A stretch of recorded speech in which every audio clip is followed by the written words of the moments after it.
An estranged celebrity daughter, substance abuse after a miscarriage, and back-to-back family member deaths. Sadly, these weren't soap opera storylines, but real life for these stars. Alison Sweeney joined Days of Our Lives in 1993 at the age of 16 as Sammy Brady. Off-screen, Sweeney has been open about the troublesome effects that the public speculation about her weight has had on her mental health. In her 2004 memoir, All the Days of My Life So Far, she revealed that she lost roles due to her weight and that her self-esteem began to suffer. As she put it, "For many years, even though I was never obese, I tried fitting into a culture that reveres lean, angular bodies in women. I absolutely hated myself when I glared at the scale and it glared back at me with unwelcome news." Publicly, you have gone through your own weight struggles. Sweeney's numerous dieting attempts included eating just fruit, only eating before 5 p.m., and ordering only nutritionist-prepared meals to be delivered at home. But as she eventually described all that, it really was a sad and pathetic way to live, diet after diet, year after year. Though she was aware of the damaging effects of diet culture, Sweeney hosted the reality series The Biggest Loser from 2007 to 2015. Upon leaving that gig, she told People magazine, "Times change and situations change. It wasn't an easy decision. It was just the right time for me to do something different." John Aniston has played iconic Salem patriarch Victor Kiriakis since 1985. Though the character is usually a conniving master manipulator, Victor has at times tried to reform himself and act for good instead of evil. Of course, though, it rarely sticks. Victor frequently feuds with his children and grandchildren, and it appears that his off-screen life reflects his art, as he was estranged from his famous daughter Jennifer for many years. As she revealed to Interview magazine in 2020, "I grew up in a household that was destabilized and felt unsafe. Watching adults being unkind to each other and witnessing certain things about human behavior that made me think, I don't want to do that." John left the family when Jennifer was young, and the two would only speak rarely, even as Jennifer skyrocketed to fame on the mega-popular sitcom Friends. Eventually, though, they reportedly found their way back together during the COVID-19 pandemic. As a source told the Daily Mail in April 2020, Jennifer didn't speak to him for ages. But since the coronavirus crisis, she has been on the phone almost every day. And not just brief conversations. It's like she has realized life is very short, and she wants her relationship with John to be the best it can be. Arianne Zucker joined Days of Our Lives in 1998 as the scheming Nicole, who's done everything from marrying for money to swapping babies. But in 2016, she found herself unexpectedly embroiled in a real-life political scandal. That was because she appeared on the infamous Access Hollywood tape in which then-presidential candidate Donald Trump made a vulgar brag about how he treats women while on board a bus with Billy Bush. Zucker had been tasked with meeting her fellow NBC stars on the backlot and was unaware of the crass conversation that had been going on moments before she joined. When the tape was leaked ahead of the 2016 presidential election, Zucker found herself having to answer for it on various outlets. As she wrote in an op-ed for CNN, "I refuse to let a situation such as this one take away my emotional power. You are who you allow yourself to be. And I did not and will not let this event or any of its aftermath affect who I am as a woman, mother, daughter, friend, and partner to a great man." I'm ready to use it for women to step forward and to do good things.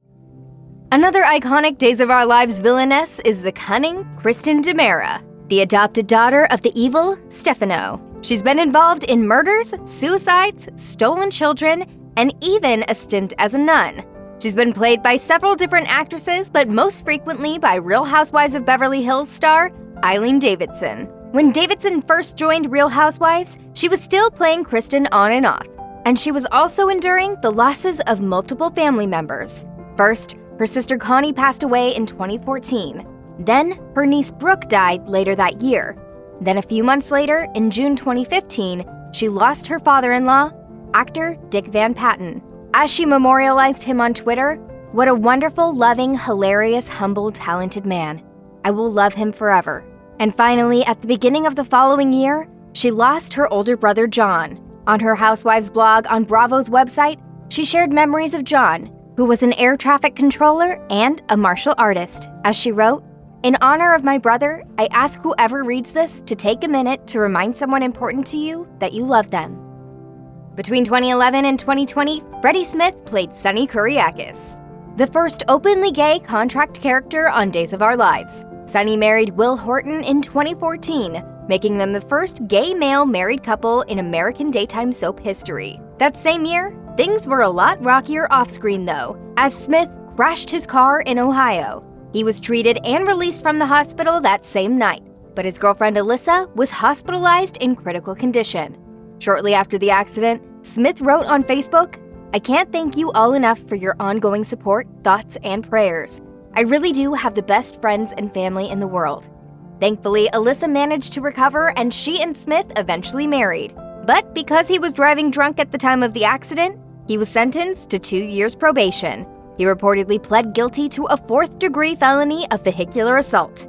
He eventually left Days in 2020, and the role was recast. Before Lisa Robin Kelly found fame as Lori Foreman on That 70s Show, she had a 26-episode stint as Jill Stevens on Days of Our Lives. Kelly later disappeared from That 70s Show in 2003, though the show continued on for years without her. She explained to ABC News in 2012 that she was struggling in her private life because she had experienced a miscarriage, which led to her abusing alcohol. I had lost a baby. As a result of that, I lost everything. That year, Kelly was arrested, reportedly for her involvement in a domestic violence incident with an ex-boyfriend.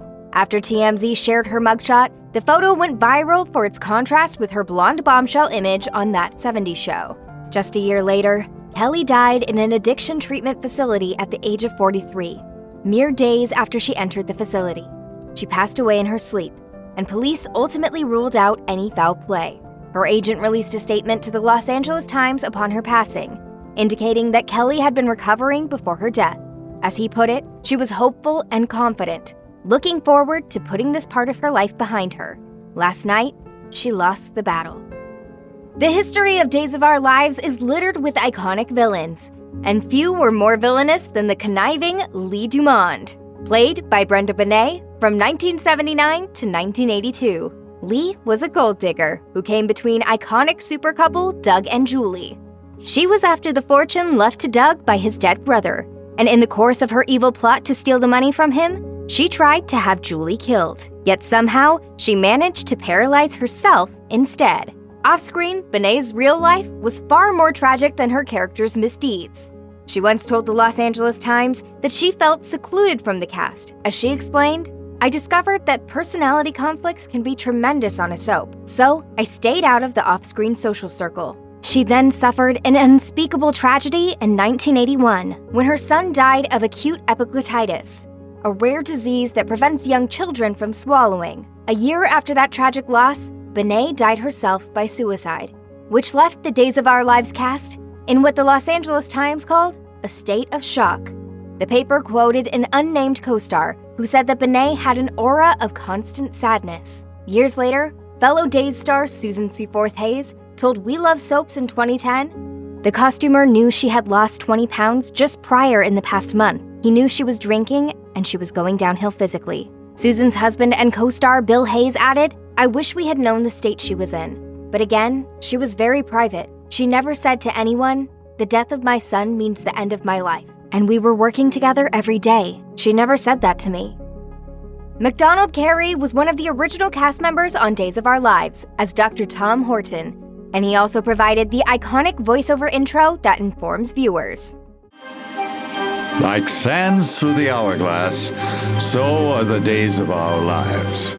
Carey, who also wrote poetry, once described his approach to acting by noting, "The profession teaches you a lot of bad things, but it also teaches you something of great value. Make it fresh every day." Carey's daughter Lisa had schizophrenia, and her struggle contributed in part to his own experience with alcoholism.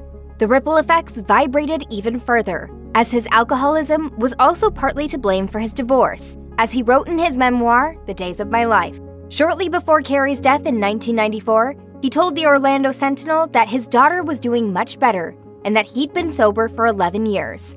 As he put it, "She is reaching out. She wants to join society." He also described a show he was working on that would help teach people about schizophrenia. That project remained unfinished at the time of Carey's death. But there's now a mental health treatment center in California that bears the soap star's name, and his voice still opens every episode of Days of Our Lives. If you or anyone you know is struggling with addiction issues, help is available. Visit the Substance Abuse and Mental Health Services Administration website or contact SAMHSA's National Helpline at 1-800-662-HELP 4357.